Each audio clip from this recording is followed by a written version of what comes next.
काव्य रचना में कालिदास जी ने भी उत्तराखंड का वर्णन किया है कि उत्तराखंड में जो है उत्तर दिशा में हिमालय जो है बड़ा प्रसिद्ध है। अस्त्युत्तरस्याम दिश देवतात्मा हिमालयो नाम नगाधिराज। आज की इस वीडियो में हम लोग बात करेंगे उत्तराखंड की संस्कृति और परंपराओं के बारे में, जिसमें मेरे साथ मौजूद है दीपक गैरोला जी। इनके साथ हम उत्तराखंड की संस्कृति के बारे में चर्चा करेंगे। नमस्कार दोस्तों, सबसे पहले आप सभी का स्वागत है मेरे इस YouTube चैनल पे जिसका नाम है भारती। आज की इस वीडियो में हमारे साथ जो मुख्य मेहमान हैं वो है दीपक गैरोला जी।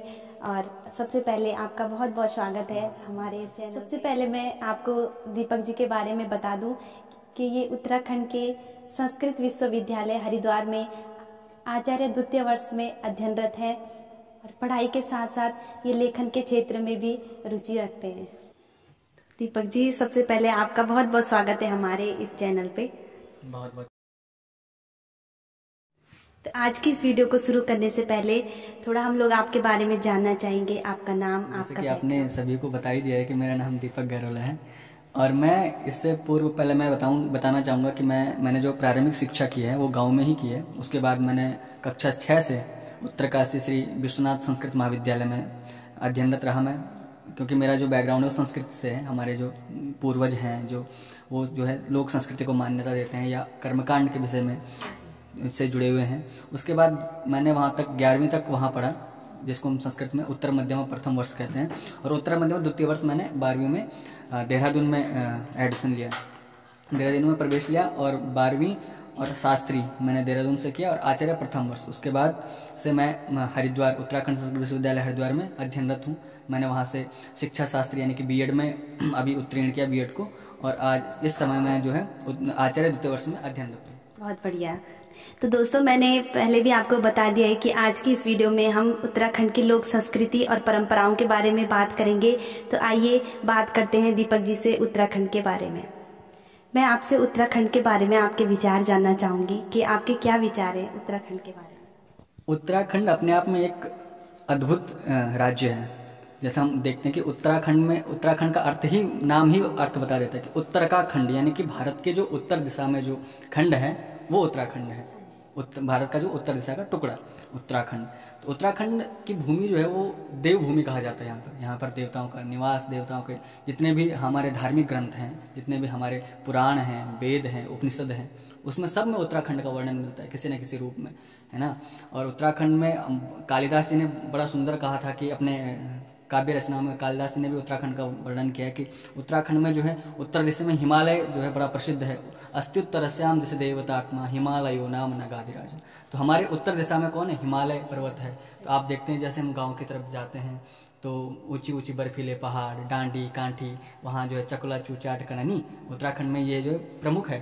तो हमारे जैसे दर्शकों को हम बताना चाहेंगे कि जो उत्तराखंड से बाहर निवास करते हैं, तो अगर वो जब उत्तराखंड में आते हैं तो उनको एक अलग से अनुभूति होती है। इसलिए जब आप देखते हैं कि उत्तराखंड में लोग जो है छुट्टियां मनाने अक्सर यहाँ पर आते हैं। यहाँ पर औली है आप उत्तरकाशी साइड चले जाइए, उत्तरकाशी में भगवान काशी विश्वनाथ जी हैं। 4 धाम उत्तराखंड के प्रमुख हैं, गंगोत्री है, यमुनोत्री है, बद्रीनाथ जी हैं, केदारनाथ जी हैं। ये अपने आप में एक उत्तराखंड की शोभा है। उत्तराखंड में फिर त्रिवेणी संगम है, अलकनंदा भागीरथी का, है ना, देवप्रयाग में जो संगम होते हैं। और आप ऋषिकेश में देख लीजिए, भगवती गंगा का इतना सुगम स्थान है, रमणीय स्थल है। हरिद्वार में कनखल, जो अपने आप में एक उत्तराखंड की एक लोक संस्कृति को दर्शाता है कि यहाँ पर आके ही हमको लगता है कि हम किसी देवभूमि या किसी सुगम स्थल में ऐसे प्रवेश कर गए जहाँ की जो है शोभा जो है अवर्णनीय है, अकल्पनीय है। हम उसको जो है शब्दों में हम उसको वर्णन नहीं कर सकते। इस प्रकार जगह जहाँ पर हमको शब्दों में उसको पिरोना हो तो उत्तराखंड की धरती को हम स्वर्ग से बढ़कर मान सकते हैं। जो मैं समझता हूँ कि जिन कवियों ने जो स्वर्गों का वर्णन किया है तो ये उत्तराखंड को देखकर ही किया होगा, क्योंकि यहाँ की वादियाँ, यहाँ की सुंदरता, यहाँ की लोक संस्कृति, और उससे भी बड़ी चीज़ यहाँ के जो लोग हैं उनका स्वभाव बड़ा ही सरल और मीठा। तो उत्तराखंड में विषय में तो जो है हमारे जो ऋषि मुनि भी जो है यहाँ पर तपस्थली है। आप जो है बद्रीनाथ में जाएंगे तो बद्रीनाथ में भागवत जी में ऐसा वर्णन आता है कि भगवान वेद व्यास जी ने बद्रीनाथ में ही जो है श्रीमद् भागवत का जो है लेखन का कार्य किया था। श्रीमद् भागवत को जो वहाँ का निर्माण बद्रीनाथ में हुआ, जो व्यास गुफा है। उत्तराखंड में ऐसे बहुत सारे ग्रंथ जो हैं सारे उत्तराखंड में ही निर्माण किए गए। जो हमारे धार्मिक जितने ग्रंथ हैं, यहाँ पर जो है देवताओं के प्रति हमारी आस्था, उनके प्रति हमारी श्रद्धा का भाव, और यहाँ पर लोगों की सरलता और उनकी वाणी की मिठास उत्तराखंड की एक संपूर्ण झलक आपको दिखलाती है। बिल्कुल सही बात बोली आपने उत्तराखंड के बारे में कि उत्तराखंड को देवभूमि कहा जाता है। यहाँ के बारे में जितना बोला जाए उतना कम है, हम शब्दों में उत्तराखंड को बयान नहीं कर सकते हैं। बिल्कुल सही बात बोली आपने। चलिए अब जानते हैं आपसे उत्तराखंड की लोक संस्कृति के बारे में।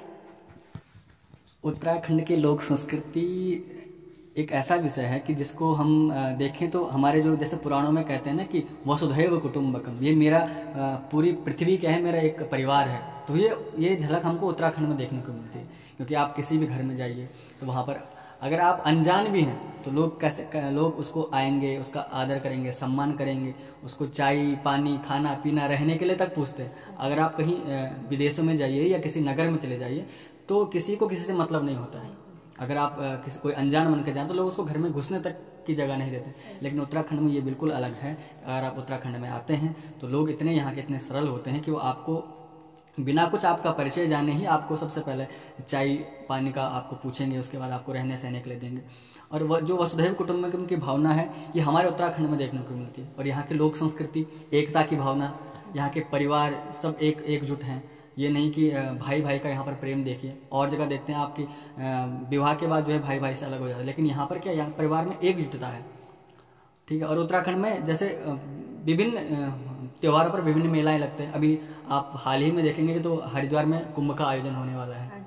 और ये अपने आप में एक अलौकिक हमारा जो त्योहार है। कुंभ में जो है लाखों की श्रद्धालु लोग आते हैं, स्नान करते हैं। जैसे फिर हमारे होते हैं घी संक्रांति और मकरैणी, फूलदेई जैसे हम लोग जब छोटे थे तो हमको याद है कि गिलास में फूल ले आते थे, है ना, चुन चुन के, और उनको जो हम दहली जो होती है उसमें रखते थे। और उसको फिर उसमें गिलास में घर वाले थोड़ा थोड़ा चावल डालते थे। वो चावल को फिर मिला करके अब जिस दिन उसका जैसे मकरैणी के संक्रांति का जो दिन होता है तो उसको जो है पूरा करके फिर हम जो है उसकी खिचड़ी बनाते थे। ये अपने आप में एक अद्भुत परंपरा है। और जिस दिन वसंत पंचमी होती है, उत्तराखंड में देखा जाता है कि वसंत पंचमी के दिन जो नए बच्चे होते हैं ना, जिन्होंने अब स्कूल शुरू करना है, तो वसंत पंचमी के दिन उनका जो है सरस्वती पूजन के साथ उनका स्कूल आरंभ किया जाता है। और अक्सर लोग उस दिन कर्ण भेद संस्कार भी करते हैं। जो जैसे छोटे छोटे बच्चे होते हैं, बच्चियां जो होती है हमारी, उनके जो है नाक छेदते हैं, कान छेदते हैं। कर्ण भेद संस्कार जो होता है वो उस दिन से प्रारंभ होता है। और हम लोग उस दिन जो है पार्टी, पहले के ज़माने में सुनने को मिलता था कि पार्टी पे जो है जो घर के जो पुरोहित हैं वो ओम नमः सिद्धम ये लिखाते थे, और इस मंत्र के द्वारा जो है आपकी पढ़ाई उस दिन से प्रारंभ हो गई। ये हमारी लोक संस्कृति है। यहाँ पे जैसे लोक रिवाज हैं, देवताओं के यहाँ पर अनेक जगह जो है आपको थौले मिलेंगे। और जो हमारे जो है जो थोड़ा दास जाति के जो लोग होते हैं, जो भगवती की जो है धुनेल बजाते हैं, उस दिन नया ढोल बनाते हैं, नए तो ये संक्रांति के दिन से अभी मकरैणी संक्रांति आने वाले, तो उस दिन जो है नए ढोल खुलेंगे, देवताओं की धुनेल बजेगी, जगह जगह पे जो है मेले लगेंगे। अभी आप उत्तरकाशी में चले जाइए, उत्तरकाशी में मकरैणी संक्रांति से जो है आपका जो है माघ मेला प्रारंभ होता है। वहाँ पर जो है माघ मेला होगा। देश के विभिन्न स्थलों से वहाँ पर लोग जाते हैं, विभिन्न राज्यों से वहाँ पर लोग जाते हैं देखने के लिए, है ना। और जो है यहाँ पर जैसे देवताओं के मंडान होते हैं। आप पुरोला साइड में चले जाइए, वहाँ पर जो है महासु देवता बड़े प्रसिद्ध देवता, उनका मेला होता है इस समय, है ना। और यहाँ पर क्योंकि देवभूमि है तो इसलिए देवताओं से जुड़ी हुई आपको हर त्योहार, हर संस्कृति देवताओं से जुड़ी हुई मिलेगी। मंगसिर की बगवा, है ना, कार्त की बगवा, ये सब लोक संस्कृति है जो हमको दर्शाती है कि हमको किस तरह रहना चाहिए। उत्तराखंड में जो है आज भी जब धान कटती है तो पहली जो मुट्ठी होती है वो देवताओं के लिए रखी जाती है। तो ये दिखाती है कि हमारी आस्था कितनी है देवताओं के प्रति। तो इस यहाँ की जो संस्कृति है वो अपने आप में जो है अलग संस्कृति है, अपने आप में जो है उत्तराखंड को एक अलग राज्य घोषित कर देते हैं। क्योंकि उत्तराखंड में इसकी जो संस्कृति है, हमारे देवताओं के प्रति आस्था, देवताओं, हम हर चीज़ जो बनाते हैं तो सबसे पहले जो है चाहे घर में छोटी से छोटी चीज़ में सबसे पहले देवताओं का अर्पण करते हैं। क्योंकि ये हम क्योंकि देवभूमि, इसलिए यहाँ का जुड़ाव इतना है इस भूमि का, इस भूमि की जो है मान्यता ही इतनी कि यहाँ की जो भूमि जो मिट्टी है वो चंदन स्वरूप है। तो यहाँ की लोक संस्कृति, लोक रिवाज अपने आप में जो है अद्भुत है। जैसे यहाँ के आप बुजुर्ग लोग देख लीजिए, बुजुर्ग लोग यहाँ उनका पहनावा आप देख लीजिए, पागड़ा पहनते हैं और जो है गले में जो है एक जंजीर टाइप की जो होती है ना, सांपा पागड़ा, जिसको इसका आपने देखा होगा कि हम जो पुरानी जो बुजुर्ग महिलाएं हैं वो पहनती हैं इन चीज़ों को।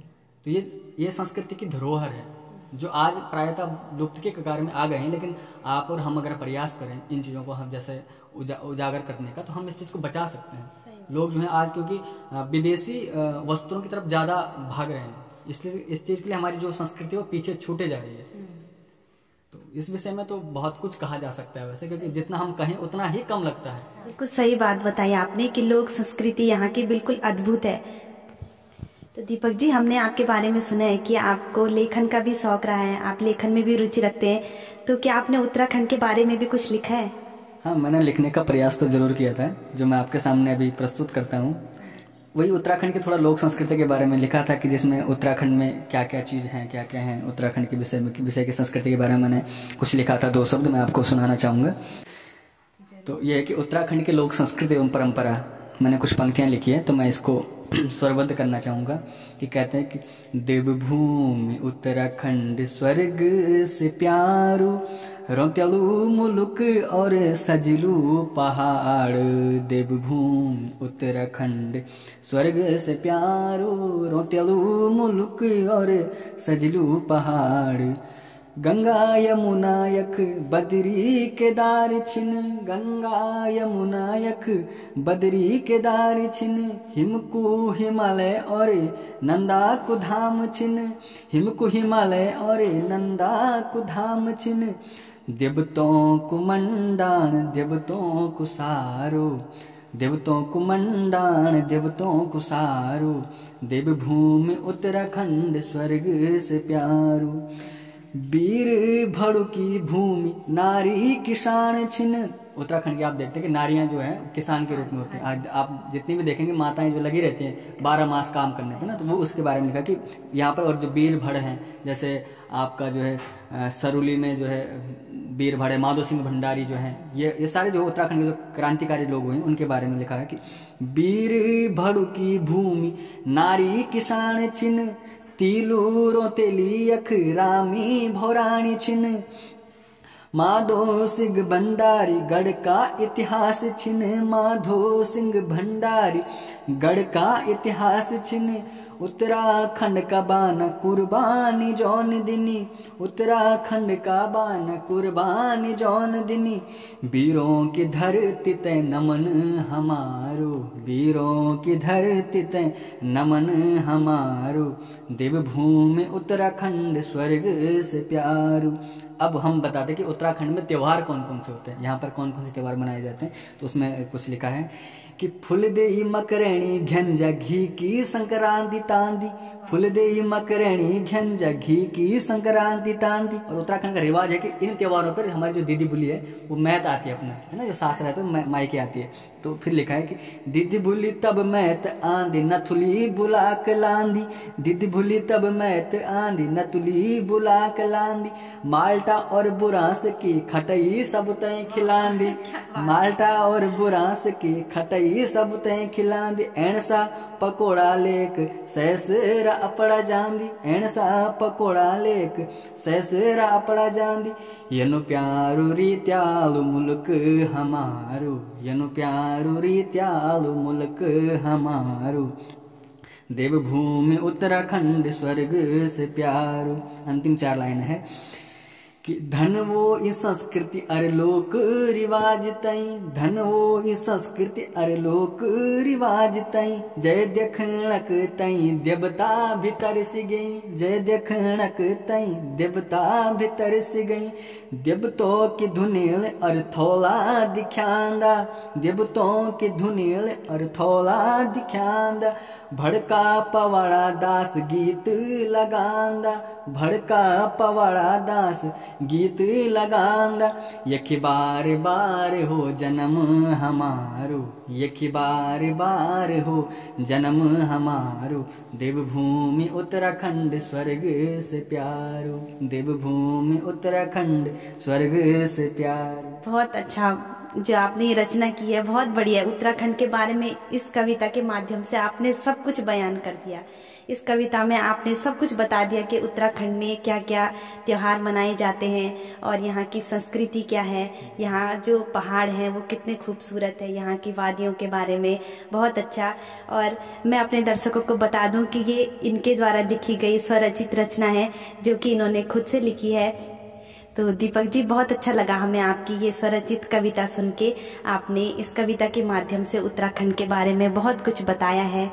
तो वैसे तो आपने अपने इस कविता के माध्यम से उत्तराखंड के खान पान के बारे में बता दिया है, लेकिन फिर भी हम आपसे जानना चाहेंगे कि उत्तराखंड का खान पान कैसा है, वहाँ पे क्या क्या बनाया जाता है, क्या क्या पकाया जाता है, क्या वहाँ के मुख्य खान पान है। हाँ, देखिए आजकल के लोग जो है हमारे उत्तराखंड के खान पान को वास्तव में जो है भूल चुके हैं, एक भूलने की कगार पे ऐसा भी कह सकते हैं। क्योंकि आजकल जो है लोग चाउमीन, बर्गर, पिज्ज़ा और इस चीज़ के पीछे ज़्यादा भाग रहे हैं। आप देख रहे होंगे घर में आपके बच्चे अगर छोटे हैं तो मैगी के पीछे जो है लगे रहते हैं कि मैगी बनाइए ये। लेकिन हमारा जो उत्तराखंड का खान पान एक तो विशुद्ध है, उसमें किसी प्रकार की मिलावट नहीं है, सात्विक है, बिल्कुल एकदम शुद्धता से परिपूर्ण है। वैष्णव, जिसको हम वैष्णव भोजन कह सकते हैं। जैसे उसमें हमारा कोदा, झंगोरा की खीर, ये कभी कभी हमको अगर जैसे अभी मैं कह रहा हूँ तो मुंह में वैसे ही पानी आ जा रहा है, क्योंकि ये वास्तव में इतना अच्छा लगता है खाने को। और जैसे गिरवाल को साग है, बुडिना और लेंगड़ा, और जो है झंगोरा की खीर, आप मैंने बताया, मंडवा जिसको हम आज कोदा कहते हैं, कोदा मंडवा। और पुरोला साइड आप जाएंगे तो वहाँ पर लाल चावल करके होता है, वहाँ के जो घर के जो चावल होते हैं लाल चावल, जैसे हम घरिया भात एकदम पूरा कंडाल जो साग, जिसको खाने में बड़ा, अभी जैसा सर्दियों का टाइम चला तो गांव में कंडाल लेके अभी कंडाल में मौलियार आई नहीं, जब हम बोलते हैं मतलब नया प्रस्तुत हो रहा है, वो अभी नई बन रही है, तो वो बड़ी कोमल सी होती है। और उसको हम जो है ला करके जो है और चूल्हे में उसको जो है बिल्कुल गर्म करके, अंगारा में गर्म करके, और उसको फिर घोट करके उसका साग बनाते हैं, कापले टाइप की, आप जैसे कापले बनाए तो उसका वो अद्भुत होता है खाने में। उसका स्वाद जो है हम जुबान से बयान नहीं कर सकते, इतना अच्छा स्वाद होता है। और सबसे बड़ी बात है कि वो पौष्टिक तो है ही, उसके साथ साथ वो है वैष्णव भोजन है, उसमें किसी प्रकार की कोई भी मिलावट नहीं है। और जैसे हमारे जो खेती किसान जो करते हैं माताएं, वो जो है दिन भर जो है इन खेतों में लगे रहते हैं। इसलिए हमारे उत्तराखंड में देखें आप, खाद का भी प्रयोग नहीं होता है, केवल गोबर डालते हैं और उसमें और वो इतना शुद्ध भोजन, इतना। दूसरी बात है कि वो चूल्हे में बनाया जाता है। आज तो खैर उज्ज्वला के गैस सभी को मिल चुके हैं मोदी जी की वजह से, लेकिन जो पुराने लोग थे वो चूल्हे पे खाना बनाते थे, और आधा बीमारी तो वैसे कट जाते थे। हमारे उत्तराखंड के लोग कुछ सालों पहले तक वो जानते ही नहीं थे कि बीमारी कहते कैसे हैं, क्योंकि घर में ही इलाज मिल जाता था, घर घर में वैद्य थे, है ना। और उत्तराखंड की छाछ, मट्ठा, ये अपने आप में एक अद्भुत संस्कृति है। ये अपने आप में एक दर्शाती है कि उत्तराखंड किस लोक संस्कृति और सभ्यता कितनी महान है, क्योंकि घर घर में भैंसें बंधी होती है, घर घर में गायें बंधी होती है, और जिसमें मट्ठा वगैरह की कोई कमी नहीं, कभी दूध दाद की आपको कभी कमी नहीं मिलेगी। कभी आप उत्तराखंड में जाओगे तो किसी घर में आपको जो है बिना दूध की चाय नहीं पीने को मिलेगी, क्योंकि सबके घर में जो है दूध की भंडार, मतलब भारत में जो कहा जाता है कि यहाँ पर अन्न, धन और दूध की नदियाँ बहती थी, तो मुझे लगता है कुछ ना कुछ अंश उसका यहाँ भी लिया गया होगा, कि यहाँ पर कोई आया होगा तो उसने यहाँ देखा होगा यहाँ पर लोग जो है दूध दही कितना होता है लोगों के पास, दूध, क्योंकि लोग जो है यहाँ पर पशुपालन बहुत अधिक मान्यता है, क्योंकि पहाड़ी क्षेत्र है, घास की कोई कमी नहीं है। और हमारे गायकों ने भी इस क्षेत्र में काफ़ी काम किया, जैसे नेगी जी के आप गीत सुनेंगे, बाणों पर हैं, घसियारों पर, प्रीतम बर्तवानी ने सारा बाणों पर घसियारों पर गीत गाए। तो यहाँ लिखते हैं कि जो पहाड़ में जो घास बहुत ज़्यादा होंगे, लोग जो यहाँ लिखते हैं गोरू भैंस रख दिया कि घास की कोई परेशानी नहीं होगी, तो घर का बगल में ही बन से, और फिर लाकड़ा भी गए और लाकड़ा लाए और खाना बनाए, तो आग विषय आज के टाइम पर जो आज जन अब सर्दी चलनी, तो सर्दी में जो भट्ट जो भुजदा से और तय खाए तय आनंद से होंगे।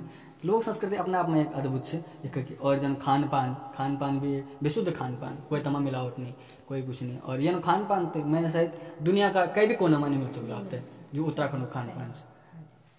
बढ़िया चीज़ है। उत्तराखंड में एक अपने आप में एक स्वर्ग है। और कभी उत्तराखंड के जो लोकवादियों में कभी घूमने को मौका मिले तो एक अपना लगो जन हम कभी रमणीय क्षेत्र में बोले, जन हम कभी देव स्थान में बोले, क्योंकि अभी गंगोत्री कभी जाओ तो बर्फीला पहाड़। अभी मैं 4-5 दिन पहले घर थे जायूँ तो थोड़ा सा बारिश होती और हिमालय जो पूरी डांडी कांटे पूरी बर्फन ढकी थे। तो क्या लोग और कभी सुनते मिले कि बर्फ केवल उन जगहों में गिरते जो जगह शुद्ध होती है। अब देख लो उत्तराखंड की जगह कितनी शुद्ध है, क्योंकि थोड़ी सी बारिश हुई और बर्फबारी हो गई। इसलिए उत्तराखंड अपने आप में एक अद्भुत है। उत्तराखंड का जो वर्णन हम शब्दों में जितना भी करें, हम तो केवल एक कुछ भी नहीं, लेकिन जितने महान कवि हों उन्होंने उत्तराखंड का वर्णन करना चाहा, अपनी जितनी उनकी सामर्थ्य था उतना वर्णन करना चाहा, लेकिन फिर भी लगता है कि वो अधूरा है। क्योंकि उत्तराखंड में जब जाएंगे तो पता नहीं इतनी चीज़ें जानने को मिलती है, इतनी चीज़ें समझने को मिलती है, जितनी सारी जड़ी बूटियाँ यहाँ पर हम जब जाते हैं तो कभी जंगलों में देखा नहर थुनेर होने जो देव पूजन के लिए सबसे उपयोगी माना जाता है। नहर थुनेर के जैसे धूप आजकल हम लोग जो है ओरिजिनल जो धूप होती है वो मिलती नहीं है, लेकिन जो नहर थुनेर इनको अगर आप लाएंगे तो इनकी सुगंध इतनी अच्छी होती है कि वातावरण वैसे ही शुद्ध हो जाता है। तो उत्तराखंड में देवी धुनो थोड़ा बंदी रहना तो ये चीज़ जग रहती यहाँ लेके वो वातावरण भी शुद्ध है। उत्तराखंड को एक अपना आप में एक धरोहर से पृथ्वी की जो स्वर्ग से भी बढ़कर से। दीपक जी, आपके विचार जो उत्तराखंड के बारे में आपने बोला, बहुत ही सही बात बोली आपने, बिल्कुल सच्ची बात बताई है कि उत्तराखंड अपने आप में बहुत ही खूबसूरत है, स्वर्ग से भी प्यारा है।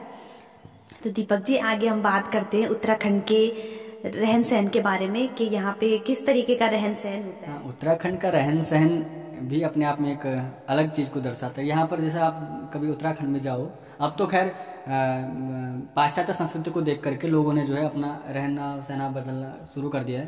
पहले हम जब जानते घर कौन तो पठाली की कुड़ी आपने देखने के मिलते कि पठाली के लोग पठाली की कुड़ी मारन थे। उतई की सबसे बड़ी खूबी थे कि जब वो जब सर्दी के टाइम पर वो गर्म होते और गर्मी के टाइम पर वो ठंड होते कि पठाली की विशेष खासियत होते।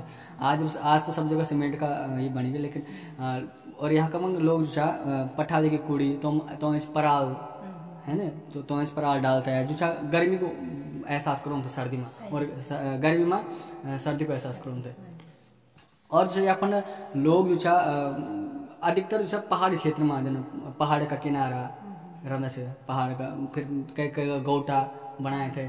6 महीना घर रह गए तो 6 महीना गोटा चले गए, क्योंकि घर में जब कभी सर्दी के टाइम पर घर जानते जब गोटा में बर्फ पड़ जानते, और जब गर्मी के टाइम बनते तो फिर गोटा चल जाते कि गोटा में ठंड रहते तब फिर पशु भी बनते।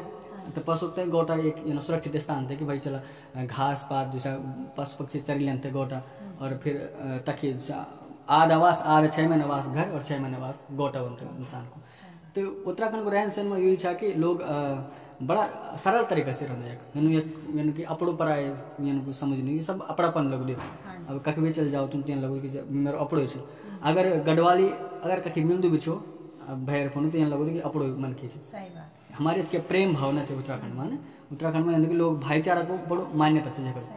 फिर दूसरी बात क्या है यहाँ की जो संस्कृति है, हाँ हमारे जो है वेद और पुराण के हिसाब से चल रही। यहाँ के लोग जो कर्मकांड बार बार जो पूजा हमारा हर त्यौहार में देखो तुम देवता से जुड़े से जन आप चैत नवरात्रि से पूरा यहाँ देश भर में धूमधाम से मनाए। लेकिन उत्तराखंड के अलग अलग संस्कृति। उत्तराखंड में जो घर में जो लोग नवरात्रि देश में कुछ कुछ समुदाय में नहीं मन, लेकिन उत्तराखंड में हर लोग जो ये संस्कृति को स्वागत कर संस्कृति के हिसाब से चल दी। यहाँ लेते उत्तराखंड देवतुन यहाँ लेते जो उत्तराखंड को अलग भूमि चुनी। यहाँ लेते कहते हैं देवभूमि बदल या जो हम अनेक देवता तुम देखा यहाँ का जो 4 धाम देखा, 5वां धाम से मुखेम जी है ना, अपना आप में एक अलौकिक अद्भुत संयोग से 4 धाम भी एक ही, गंगा को महत्व भी एक ही, यमुना को महत्व भी एक ही, नंदा को महत्व भी एक ही है नी। तो उत्तराखंड में अब नंदराज जो विश्व की सबसे लंबी यात्रा से है तकमावीर चौसिंग खाडू तपर जो लोग इसके संस्कृति इसके लोकार संस्कार है इसके लोकार जुड़ाव है कि सुन कखे हम पढ़ी थे कि जो खाडू हो चौसिंग खाडू तपर लोग जो अपनी अपनी कुछ चीज़ मतलब नई नवीन चीज़ अलग से रखते हैं। तपर पोटली बांध देते हैं माता नंदा तय भेंट कर तय खाडू में लेते हैं। तो हमारे मतलब देवतों पर के प्रेम से देवतो हम एक देवता नहीं बल्कि वो घर को एक सदस्य मान जैसे उत्तराखंड को रहन सहन यू हम देवतो एक घर को सदस्य मान जो भी चीज़ होनी देवतो ब्रेक नहीं खाने मतलब देवतो छोड़ी नहीं खाने देवताओं सम्मिलित करते हैं खाना। तो यहाँ लिखते हैं एक देवभूमि बता यहाँ लिखते हैं वास्तव में यह स्वर्ग से सुंदर भूमि। आप कभी चल जाओ, आप ऋषिकेश से कुछ दूरी पर त्रिवेणी घाट, कभी शाम का टाइम और गंगा आरती का टाइम पर तक चल जाओ, तो यहाँ लोग घर आने मन नहीं करो, सही बात है क्योंकि एक खिंचाव टाइप का हो जाओ भूमि पर ना। तो उत्तराखंड की भूमि वास्तव में यानी खिंचाव चाहिए भूमि पर। कोई भी लोग आते तो जब वो उत्तराखंड में एक बार ए जाऊँ तो एक से तय भेड़ जाना फिर मन नहीं करो यको हो जाऊँ। ये उत्तराखंड की सबसे बड़ी खासियत है। जब वो यको तो यको हो जाऊँ, यको बनी तरह जाऊँ, क्योंकि एक तो यको लोगों को प्यार तय के प्रति यानी भावना नहीं क्योंकि भैर मुल्की या कुछ अपनों बने जानते हैं। और यका के लोग बड़ा भोला से बड़ा सज्जन क्योंकि जुबान में मिठास है मिठास से। तो उत्तराखंड की रहन सहन में तो यू कि आप पठारे का कोड़ा पर रहा, कोदा को रोटी खावा, कंडाली को साग खावा, फिर तक मजा घरिया घी घर को घी तय खाने में एक अलग आनंद है। और हाँ जी हाँ जी। और यहाँ टाइम पर कभी जाने बैठे तो थोड़ा भट्ट भुजा भट्ट चबंद रहा आराम से नहीं। और फिर उत्तराखंड की चाय तो सब पता कि उत्तराखंड जब के दुनिया में एक तरफ और उत्तराखंड का जना एक तरफ लोग छे। उत्तराखंड में चाय बड़ो मेहनत है, हर 2 मिनट बाद तुम बच्चा हर 2 मिनट बाद चाय पीते, चाय ज्यादा खाना कम चाय ज्यादा वास्तव में ये उत्तराखंड। तो दीपक जी ने बहुत बढ़िया बात बताई कि उत्तराखंड को रहन सहन या का वातावरण बिल्कुल अलग ही चा। कोई भैरक मन की भी अगर यक आए जाओ तो तय फिर मन नहीं कर दो या उत्तराखंड पे। उनसे चर्चा करेंगे उत्तराखंड में कौन कौन से लोक नृत्य होते हैं और उनकी क्या खास बात है। जैसे कि हमने अभी इस पहले चर्चा की कि उत्तराखंड की सभ्यता के बारे में, संस्कृति के बारे में, उत्तराखंड की लोक परंपराओं के बारे में, लोक त्योहारों के बारे में। उसी प्रकार उत्तराखंड का लोक नृत्य भी एक अलग छवि का है। उत्तराखंड में जैसे आपने सुनी बोलो कि कभी पन्नों को नाच होते, तो जन पन्नों को नाचते तो तक वहाँ क्या होता है कि 5 पांडव शाही नाचते थे, फिर पन्नों की जो गाता थे तो गान थे।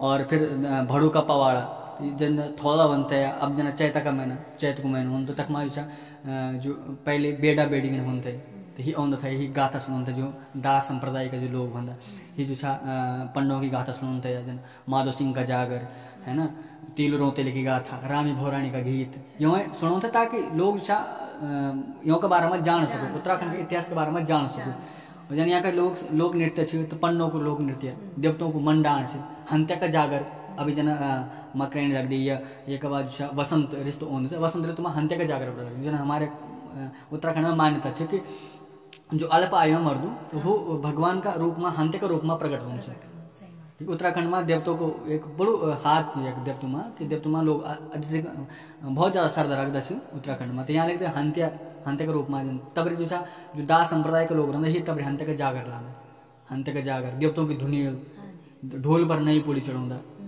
है ना। और फुलदी जना ही त्योहार मनाऊंदा। और लोग जना फुलदी के टाइम पर जो पीला वस्त्र पहनते हैं तो तकमा तांदी एक बड़ी सुंदर लोक नृत्य है। सब लोग हाथ पकड़ते हैं ना, गोल घेरा में नाचते तांदी लगते रात है ना, झुमेलो है ना। तो ये झुमेलो में भी लोग जना घर का जो बुजुर्ग मन के रहता और जो कुछ महिला वर्ग और पुरुष वर्ग हाथ पकड़ते हैं फिर झुमेलो लांदा, चौतरफ घूमदा, फिर तांदी झुमेलो। तो ये अधिकतर मिलता है ना उत्तराखंड का नया त्यौहार हो एक में गाँव को समुदाय इकट्ठो हों और गाँव को पंचायती चौक है, पंचायती का चौक पर जो बड़ो चौक है तक लोग ये नृत्य करे तक नाचते फिर बेड़ा बेडी भी नाचते दास संप्रदाय गीत लांदा कथा सुनाऊंदा। तो तब देखते हैं ही चीज़ नाचदा खेलदा कूददा। तो तक भी उत्तराखंड की एक झलक से लोक नृत्य भी ये नहीं कि मतलब कुछ भी पहनते लोग अंगोछू पहनदा, पागड़ू पहनदा है ना, एकदम सदरी टाइप में पहनदा। और जो हमारे जो माता वर्ग ही पागड़ू लांदा, गल कुछ एक झनकार टाइप की माला लांदा, बाजूबंद पहनदा है ना, खुटमा पैजनिया। तो उत्तराखंड को जो संपूर्ण पहनाव नथुली बुलाक है ना। अब तो बुलाक देखने नहीं मिलती कटी है ना, पर लेकिन पुराना लोग जो बुलाक लाते हैं, नथुली लाते हैं। टेरी की नथ आपको पहले प्रोग्राम में था टेरी के नथ के बारे में तो आपने बड़ो विस्तृत बताई था कि टेरी की नथ की कत महानता है। अपने आप में एक अलग झलक से ताकि अलग अलग जो अलग डिजाइन से अलग संस्कृति दिखा है ना। तो यही चीज़ हमारी जो लोक संस्कृति लोक नृत्य तो यो में भी हमारी सांस्कृतिक झलक है उत्तराखंड की। एक एक त्यौहार में एक एक जो भी यख जितके भी क्रियाकलाप होंगे तक में उत्तराखंड की एक अलग पहचान है। उत्तराखंड के जो लोगों के द्वारा जो प्रस्तुत किया जाता चौपला बाजूबंद जो फिर जो आप देवताओं के धुनेल तो की भड़ों का पवाड़ा है ना, और जना झुमेलो तांदी, तो यख भी उत्तराखंड की संस्कृति को एक जो आधार है, उत्तराखंड संस्कृति एक स्तंभ है जहाँ उत्तराखंड की संस्कृति बची है।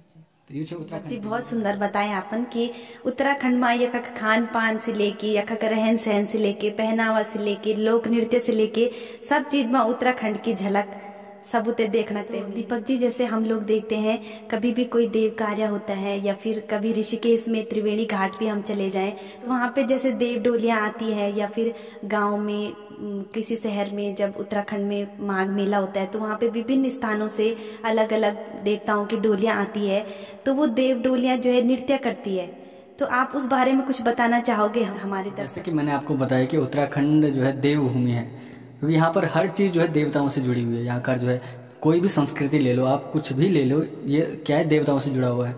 तो हमारे यहाँ जैसे मैंने आपको कहा कि अब जैसे आपका जो है अगले जो है वसंत पंचमी आती है, तो वसंत पंचमी जैसे मैंने आपको कहा कि नई जो है हम बच्चों का जो है लिखना शुरू करवाते हैं ओम नमः सिद्धम, इस मंत्र का जो है इस मंत्र से उत्तराखंड में जो है बच्चों की शिक्षा प्रारंभ की जाती है।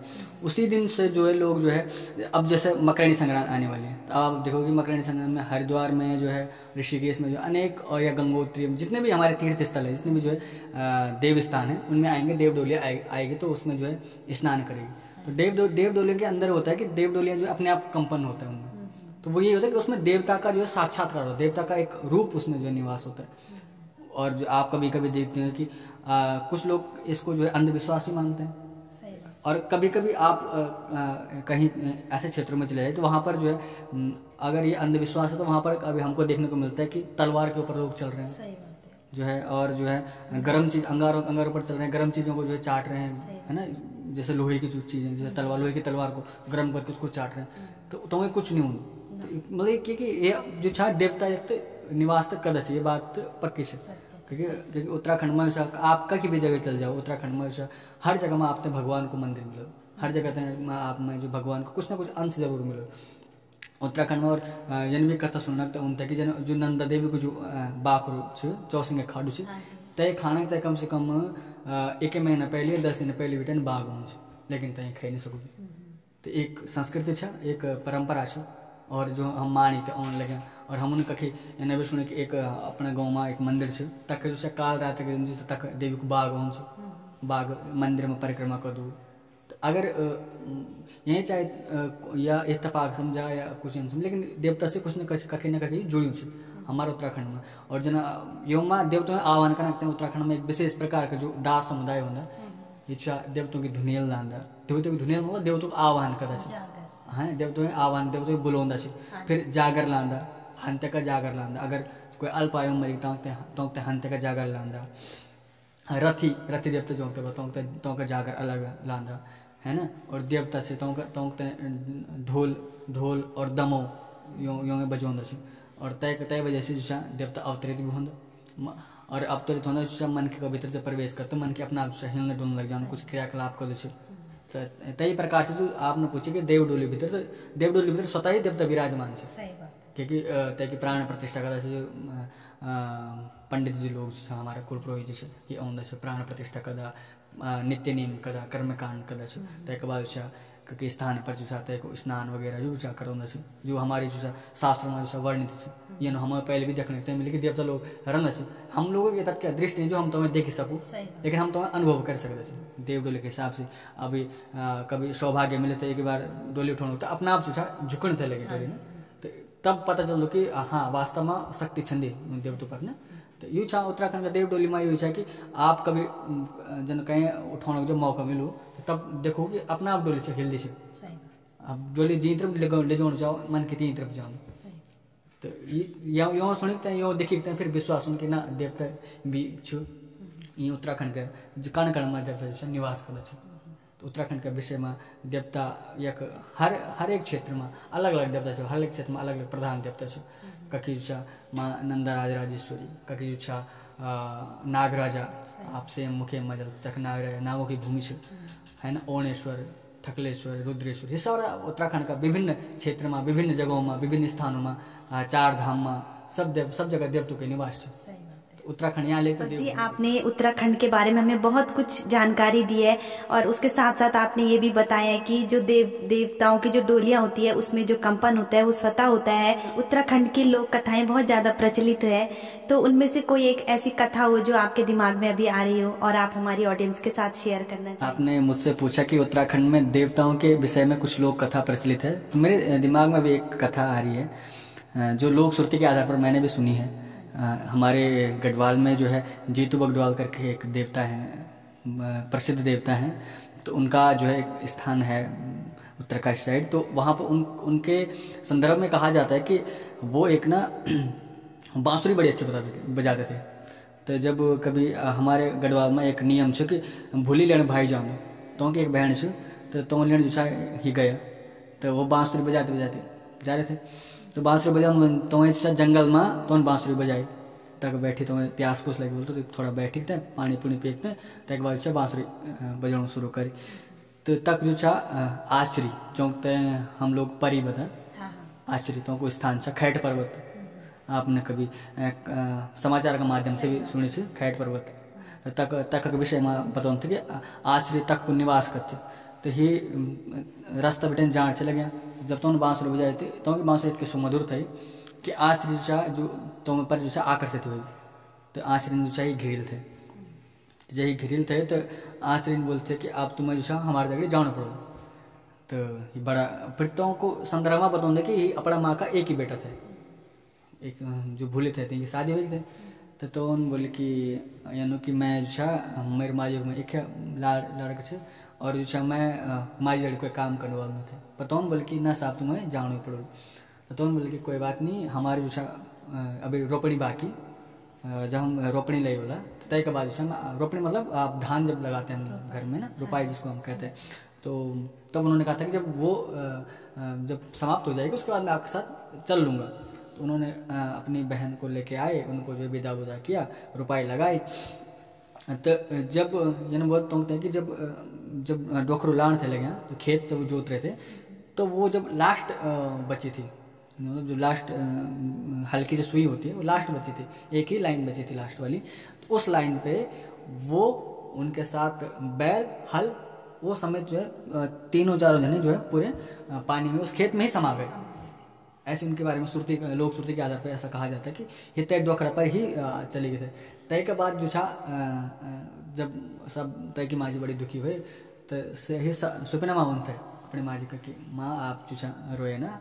तब तक की माँ जी जब ये न हुए बल्कि अब मेरा डोखरा को ललू उनको मेरे काम करो लूँ, तो तब सुनना माँ उनकी तो अपनी माँ जी बोलते कि मैं आपको काम करूँ केवल, पर जब रात में जो सब लोग से जला तो मैं आपको जो सारा डोकरा पोंगड़ा लड़वार मंडवार सब लगा देते हैं क्योंकि रोपनी तो लगे थे, अब मंडे का इनकम थे। तो माँ जी ये सोच से पड़ी। तो फिर जब रात बनते तो ही जो ऑन थे और अपने जो माँ जी सारा काम करे थे, जिन सुबह के टाइम पर जो छिप जान थे। तो तब कुछ लोग हमोहन थे कि कुछ लोग गाँव वाले होने कि सोचते कि थोड़ा जलन टाइप का भी बनते। तो उन्होंने बोले कि तुम्हारा काम को कर दो। तो तीन बोले कि मेरे लड़का, तब लोगों ने बोलते कि नहीं लड़का जब मरी थे तब मरी के बाद कोई मन किया तो नहीं वापस। तो जो सुनना होता तो छुपी तो नहीं देखे थे। तय दिन बाद जो अदृश्य हुए थे, तय के बाद ही न आए और ना लोक श्रुति के आधार पर तय के बाद ही देवलोक में चली थी। ये नहीं कथा उत्तराखंड अनेक कथा है, अनेक जो उत्तराखंड का जो कण कण में जत के भी मंदिर से बने तो कि एक अलग इतिहास है, अलग कथा से था की है ना। तो उत्तराखंड में यानी विशेष जब हम कभी घूमने जाओ तो तब यूँ जब पता चलो कि जब हम गाँव फंड जाओ बुजुर्ग मन के सानिध्य में बैठो तो तब लोग सब पुरानी कथा गाथा ये सब सुनाते हैं। हिंदी इतिहास में हमने पढ़ा है कि यहाँ पे रानी लक्ष्मीबाई हो गई, रानी पद्मावती हो गई, ये इनका साहस जो है वो अपने आप में अद्भुत है, निराला है। तो मैं आपसे जानना चाहूँगी क्या उत्तराखंड में भी ऐसी साहसी नारियाँ हैं जिनके बारे में आपको पता है या आप कुछ बोलना चाहेंगे? जी आपने बिल्कुल सही कहा कि जैसे हमने हिंदी साहित्य में देखा है कि रानी लक्ष्मीबाई, रानी पद्मावती जी जैसे अनेक साहसी नारियाँ हुई जिन्होंने जो है एक साहस की मिसाल जो है हमारे बीच जो है रख दी है। उत्तराखंड में भी ऐसी हुई है। आपने जो है तीलू रौतेली सुनी होगी रामी भौराणी जी, गौरा देवी जी, चिपको आंदोलन पूरा विश्वविख्यात है चिपको आंदोलन। गौरा देवी ने जी ने जो है वृक्षों को अपना पुत्र माना था, अपनी संतान मानी थी। तो जब कुछ लोग आए थे वृक्ष के कटान के लिए, तो वो वृक्ष से चिपक गई थी। उन्होंने कहा कि अगर आपको वृक्ष काटना तो पहले मुझे काटे, उसके बाद जो है वृक्ष को काटिए। ऐसा साहस, ऐसा जो है वृक्ष के प्रति इतना प्रेम का भाव। उसी प्रकार जो है रामी भौराणी के बारे में सुनने को मिलता है कि उन्होंने जो है उनके पति जो है कभी फौज में थे, तो कभी युद्ध के समय जो है कारगिल के समय जो है युद्ध हुआ था, तो अब असंख्य सैनिक मारे भी लोगों ने जो है, पर उनका जो है कुछ पता नहीं चला था कि वो जीवित हैं या मृत हैं। और रामी भौराणी ने जो है उनका 12 वर्ष तक इंतजार किया। जब वो उनके सास ससुर ने कहा कि बेटी दूसरी शादी कर लीजिए, क्योंकि अब तो शायद लगता है कि अब कुछ साल रुके होंगे, उनको लगा कि अब जो है आपका पति को कुछ सूचना नहीं है। तो उस समय इतना संचार का माध्यम भी नहीं था कि हम फोन करें या कुछ चिट्ठी वगैरह, तो कब पता नहीं सालों बाद पहुंचती थी, महीनों बाद पहुंचती थी। तो जब कुछ साल रुके तो उन्होंने बोला कि अब तो शायद मुश्किल ही बचे होंगे, कोई सूचना भी नहीं है, कोई ना कुछ पता है, तो इसलिए जो है अब आप दूसरी शादी कर लीजिए। लेकिन उन्होंने साफ इनकार किया। उन्होंने कहा कि मैं जब तक जीऊँगी उनके नाम पर ही जीऊँगी। उन्होंने 12 वर्ष बाद जब वो घर लौटे तो वो उन्होंने एक साधु का भेष बनाकर लौटे। वो साधु का भेष बनाकर लौटते हैं तो वो उनसे कहते हैं कि भाई जो आपके जो पति की थाली है, मुझे उस थाली में खाना दीजिए। रामी भौराणी से कहते हैं। तो रामी भौराणी बोलती कि नहीं, ऐसा कैसे दे दूँ मैं अपने पति की थाली पे खाना। तो वो उनको केले के पत्तों पे जो है खाने देती है। तो वो कहते हैं नहीं, केलों के पत्तों पे मैं नहीं खाऊंगा, साधु रहते हैं, मेरे लिए जो है वो थाली निकालो जो तुम्हारे पति की है। तो उनको बड़ा गुस्सा आता है। तो वो उनको जो है, बल्कि हमारे यहाँ संतों का बड़ा सम्मान किया जाता है, लेकिन पति को जो है देवता से भी ऊपर माना जाता है लोग हमारे धर्मशास्त्रों में। तो उन्होंने कहा था कि नहीं, मैं वो थाली आपको नहीं दे सकती। तो तब उन्होंने जो अंत में जो है अपना जो है जो साधु का वेश था वो उतारा। तब देखा उसने कि मेरे पति हैं। तो बड़ा, तो ये उनके सतीत्व की परीक्षा है। उनके चरित्र का जो उत्तराखंड की नारी का चरित्र दर्शाता है कि वो उन्होंने 12 वर्ष तक भी इंतजार किया। और अगर शायद वो 12 वर्ष और भी लगाते तो वो शायद तब ही इंतजार करती। तो उत्तराखंड की नारियों का जो है पति प्रेम, उनकी जो है सद्भावना, उनका चरित्र, उनका इतना अद्भुत है। वो इतने सत चरित्र होती हैं कि एक वचन के सारे जो है संपूर्ण जिंदगी जी लेती। और साहस आप गौरा देवी के बारे में सुनते ही, जब उन्होंने पेड़ों को गले लगा लिया था, पेड़ों को अपना संतान माना। जब पेड़ कटाने के लिए लोग उनके पास आए तो उन्होंने कहा नहीं, अगर आपको पेड़ को काटना है तो पहले आपको मुझे काटना पड़ेगा, उसके बाद जो है आप इन पेड़ों को हाथ लगाओगे। तो ये उनका साहस आपको दर्शाता है। तो उत्तराखंड की जो नारी शक्ति वो अपने आप में एक मातृ स्वरूप है, अपने आप में जो मातृ शक्ति है, माता का जो एक शक्ति अवतार है, वो उत्तराखंड की नारियों में साफ देखने में झलकता है। अब आप कहीं देख लीजिए, कभी आप उत्तराखंड के किसी दूरस्थ क्षेत्र में जाइए जहाँ पर घास जो है ऐसी पहाड़ियों पर होता है, तो नारियाँ वहाँ ऊंचे ऊंचे पहाड़ों पर चढ़ी हुई होती हैं, जहाँ पर फिसलने का बिल्कुल ऐसा कि इंसान जो है एक पग न चल पाए। वहाँ से वो घास के बोझे हैं और पेड़ों पर जो है पेड़ का जो ऊपरी सिरा जो होता है वहाँ से कटान करती है। तो ये उनका साहस ही है जो हमको जो है देखने को मिलता है, आज भी देखने को मिलता है। उत्तराखंड की नारियाँ जो है अपने आप में एक शक्ति का स्वरूप। दीपक जी, आपने हमें उत्तराखंड की बहुत सारी खूबियाँ बताई। यहाँ पे बहुत ज़्यादा मात्रा में लोग आ भी रहे हैं और अब ज़्यादातर ये देखने को मिल रहा है कि उत्तराखंड में पलायन बहुत ज़्यादा हो रहा है। तो आप इस विषय में कुछ बोलना चाहेंगे, अपने विचार होने के बावजूद भी जो है लोग यहाँ से पलायन कर रहे हैं। यहाँ पर इतनी खूबियाँ हैं, यहाँ का वातावरण इतना सुंदर है, यहाँ पर जो है लोग इतने प्रेम भाव से रहते हैं, है ना। यहाँ पर जो है किसी चीज़ की कोई कमी नहीं, अन्न धन की कोई कमी नहीं, लेकिन फिर भी जो है लोग यहाँ से पलायन कर रहे हैं। तो इसका मुख्य कारण एक तो है रोजगार की कमी। सबसे पहले है कि यहाँ का आपने अभी देखा होगा कि उत्तराखंड जो है बेरोजगारी की दृष्टि में सबसे पहला नंबर बन गया उत्तराखंड राज्य का, क्योंकि यहाँ पर अधिकतर युवा वर्ग बहुत अधिक है और रोजगार बहुत ही कम है। अब लोग जो है कुछ लोगों ने अपना रोजगार अपना लिया है जब से स्वरोजगार योजना प्रारंभ हुई, लेकिन फिर भी रोजगार की बहुत अधिक कमी है। दूसरी बात है कि यहाँ पर उपचार की सुविधा नहीं है, स्वास्थ्य की सुविधा नहीं है। आप गांव दूरस्थ क्षेत्र में चले जाइए तो वहाँ पर जो है कि अस्पताल नहीं मिलेंगे आपको, स्वास्थ्य सामुदायिक केंद्र नहीं मिलेंगे आपको। वहाँ पर अगर अस्पताल हैं भी तो उसमें डॉक्टर नहीं मिलेंगे, और डॉक्टर हैं भी तो वहाँ पर ऐसी मशीनें नहीं जिनसे आप इलाज करा पाएँ। अब कहीं पर सड़क ही नहीं गई हुई है। हमारे यहाँ पर जो है कम से कम 2 किलोमीटर पैदल चलना पड़ता है, उसके बाद जो है सड़क से फिर जाना पड़ता है। ऐसी स्थिति में अगर कोई गंभीर स्थिति में अगर इंसान है तो उसकी तो मृत्यु निश्चित है, क्योंकि अगर उपचार के साधन ही नहीं है तो फिर दूसरी बात क्या है कि स्वरोजगार का जो अवसर बहुत कम है। लोग जो है उत्तराखंड की जो भूमि है वहाँ पर उतना जो है उपजाऊ नहीं होता है कि जो है लोग जितनी मेहनत करते हैं उतना उनको नहीं मिल पाता है फल। अब गांव में जो है जैसे माताएं जो होती है हमारी, दिन भर जो है खेतों में लगी होती है। फिर जो अगर लोगों के पास अगर सुविधा हो तो इंसान जो है फिर उस चीज़ में मेहनत भी कर ले।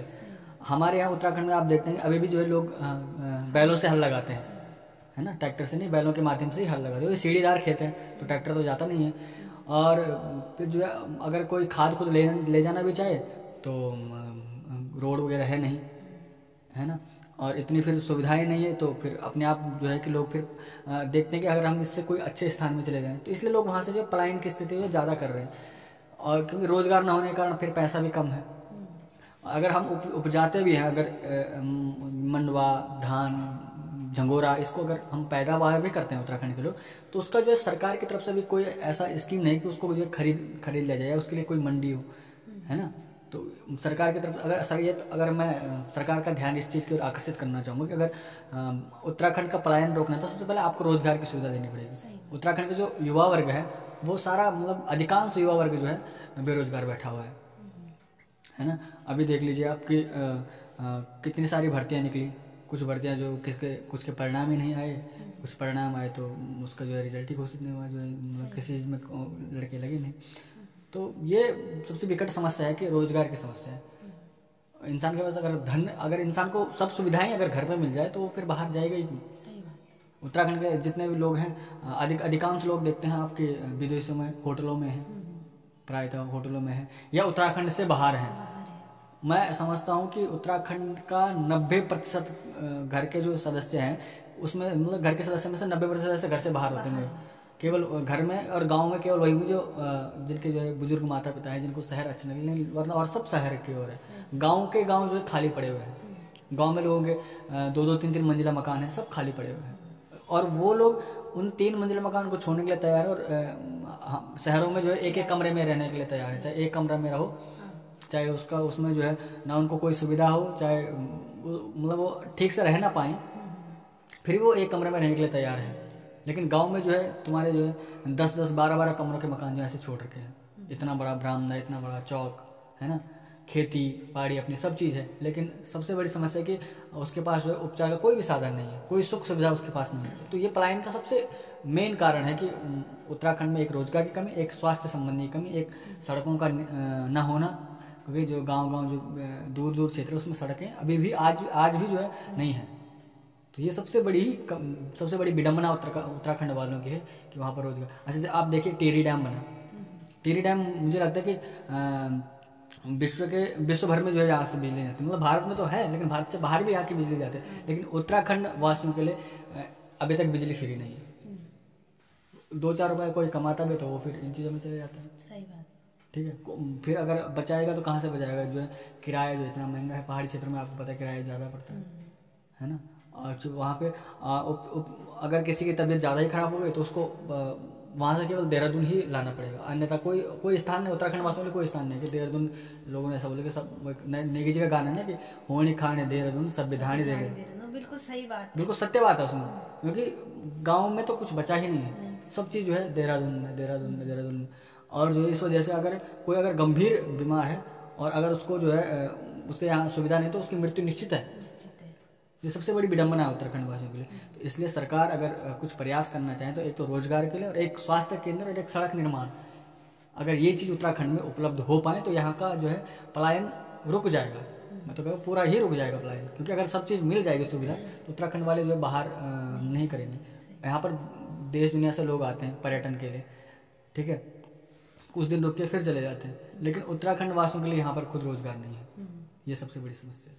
तो दीपक जी आपने बिल्कुल सही बात बताई है कि उत्तराखंड में जो पलायन हो रहा है उसका मेन कारण है यहाँ पर रोजगार की सुविधा नहीं है।